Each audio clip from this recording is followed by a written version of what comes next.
Islam, Chapter 10, Section 1, 2, and 3.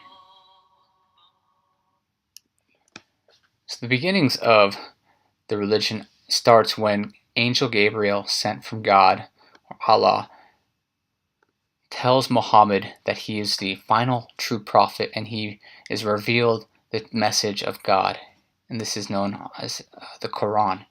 What's interesting here is it's revealed orally because Muhammad could not read or write.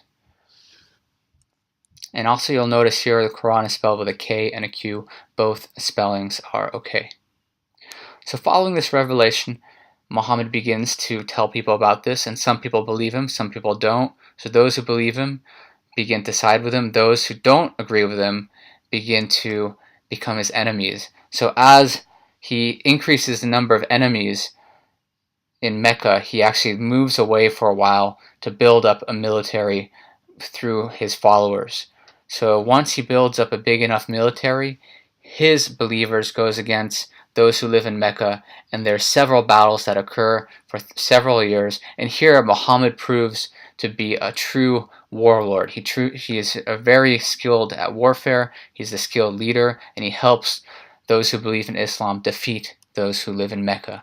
And the first thing he does is he destroys all religious deities that existed in Mecca because he cannot tolerate anything that is polytheistic. Now, when it came to monotheistic religions like Judaism and Christianity, he actually allowed them to live side by side with Muslims as long as they paid a heavy tax, as long as they paid extra money for their different religion. Now, following Muhammad's death, we see a major power struggle occur in the religion. And that power struggle is between Abu Bakr and Ali Talib, the father-in-law of the Prophet and the son-in-law and cousin of Prophet Muhammad. So here the main reason why there's sort of a split in opinion is basically in regards to how much you value one's bloodline in comparison to one's relationship. So what I mean by that is that Ali Talib, in terms of bloodline and DNA, he's closer to Muhammad, but Abu Bakr's, other people would argue, was a prominent companion of Muhammad and constantly fought side by side with him, and he knew Muhammad better than Ali Talib. So it eventually goes into an election, and the election is won by Abu Bakr, and Abu Bakr becomes the official caliph following Muhammad. Interesting point here is that even though Ali Talib loses, his supporters continued to say that he should be the true second caliph, and that this is when the divide begins, known as Sunni and Shia. And to this day, that divide still exists. Most Muslims are Sunni, but a good 20% or so of Muslims are Shia. And most of them, as you can see, reside in Iran and Iraq and Azerbaijan. So especially in Iran, which is a pretty big country, which is over 90% Shia. And this also connects to the Arab Spring, which I'll talk about in a few minutes. As you can see there, Sunnis are about 80% plus, while Shias make up a little less than 1/5 of the Muslims in the world today. So in Islam, there's the 5 pillars. These are the 5 core tenets all believers must follow. They include a declaration of faith, there is no God but Allah. You must pray facing Mecca 5 times a day.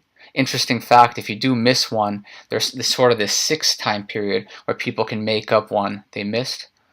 You must donate 2.5% of your income to the poor or needy. And during the holy month of Ramadan, you cannot eat or drink when the sun is out.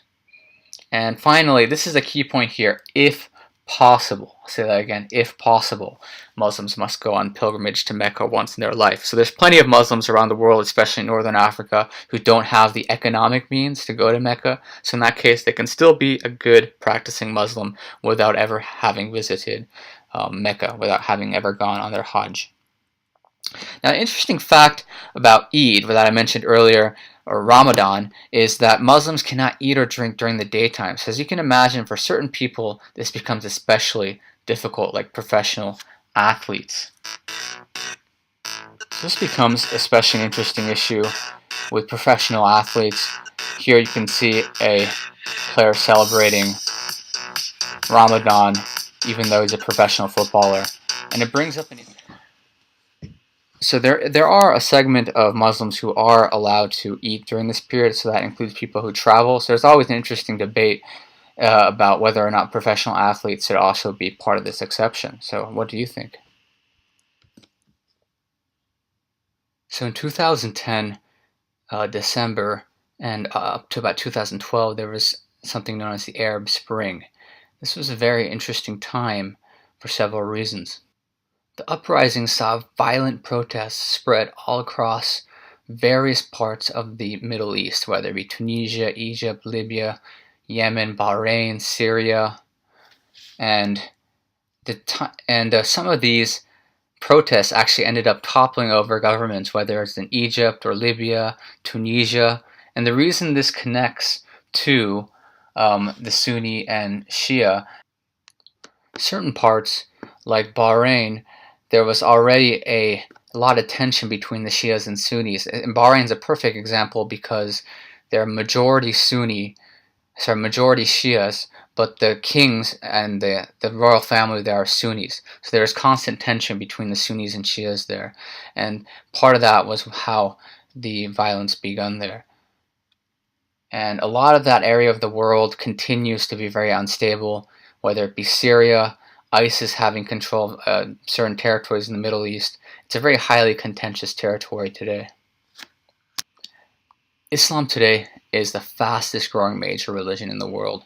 In fact, most people predict that by 2040, so most likely during the time of everyone's lifetime watching this video, we'll see Islam usurp Christianity as the #1 religion in the world. There are over 1 billion followers.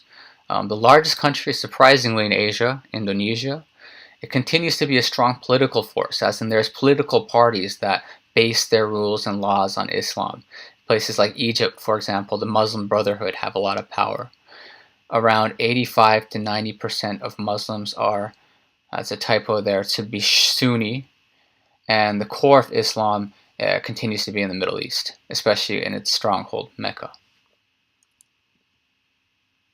So here's sort of an overview. As you can see, it's very focused on that Northern Africa, Middle East territory, although you'll notice on the right side, or the east side, there's the largest country, Indonesia. Copyright disclaimer under Section 107 of the Copyright Act of 1976. Have an excellent day. Goodbye.